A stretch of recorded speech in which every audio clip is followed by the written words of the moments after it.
Hello everyone, my name is Fawaz alharbi, and today I'm going to talk about a conversion between two SDN controllers. And in this presentation, I will cover three main things.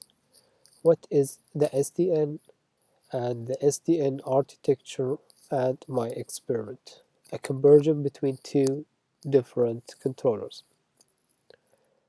First of all, SDN is a new network design which helps network administrators to configure and handle their network services. Also, it allows them to automatically manage and control a large number of network topologies.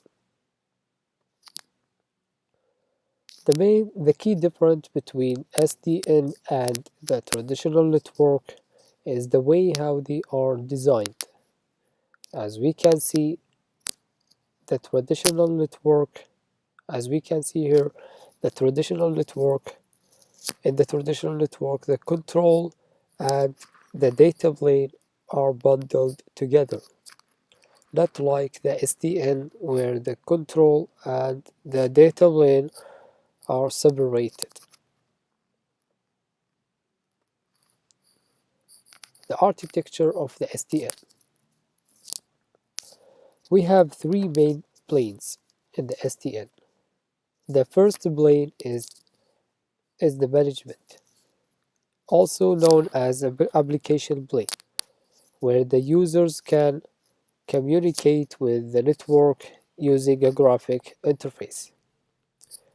And the second plane is the control plane, known as the network brain, because it handles the packet in the network. For example, when a new packet arrives with unknown destination, this packet will be sent to the controllers, then controls to find the packet destination.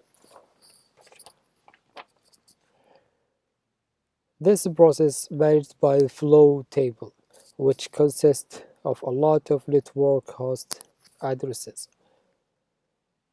The last plane is the data plane. It has the network devices such as hubs, switches, and routers. Those devices are simply forwarding devices.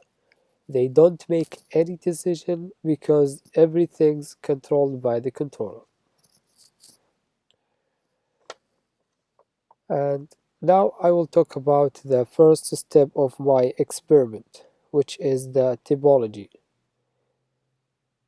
In this experiment, I used Mininet to create the topology. Mininet is a network simulation environment. And as you can see here, I used a tree topology, has 16 hosts and 15 switches and one controller. The methodology of my experiment as follows. Two software-defined networking controllers were carefully chosen, and the network performance under each one was measured. All the two controllers can be emulated in the same simulation environment, the Mininet, and doing so allows for the testing of the project to be both consistent and relevant. The two SDN controllers chosen are the POX and the RIO. To achieve an accurate result, my topology had to be created from scratch in every test. To measure the performance of the network under the two SDN controllers, there are two main testing phases.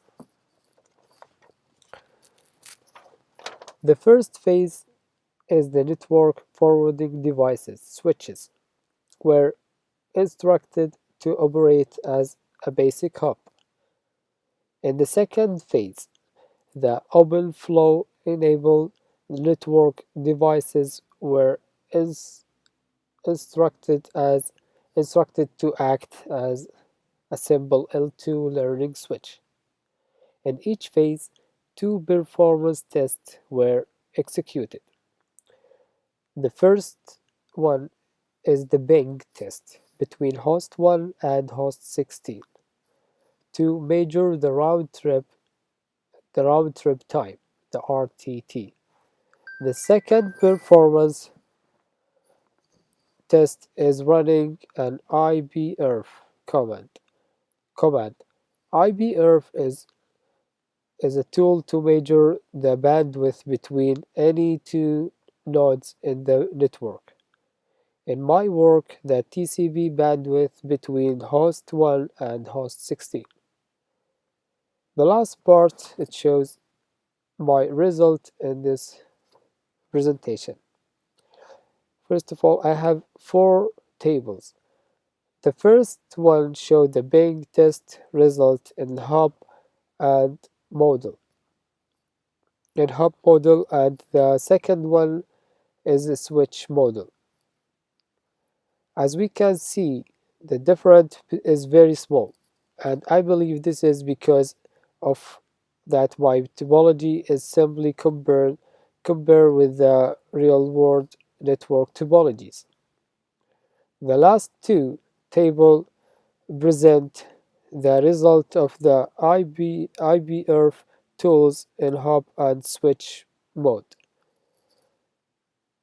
Overall, the results show that the Rio control is the best SDN controllers in terms of speed and bandwidth.